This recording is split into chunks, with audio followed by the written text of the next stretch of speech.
ഓരോരുത്തരുമായിരിക്കും നമ്മുടെ കുടുംബങ്ങളെ, നമ്മുടെ പ്രിയപ്പെട്ടവരെയൊക്കെ നമുക്ക് നൽകാം.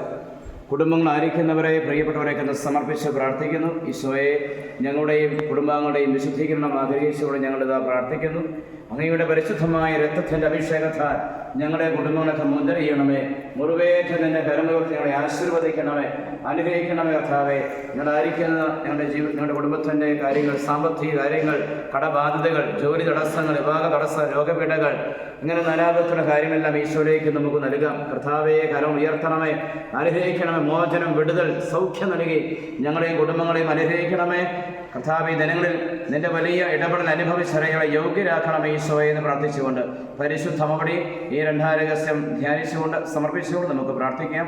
സഹോദരിമാരെ ചൊല്ലുന്നു. സ്വർഗ്ഗസ്ഥനായ പിതാവേ.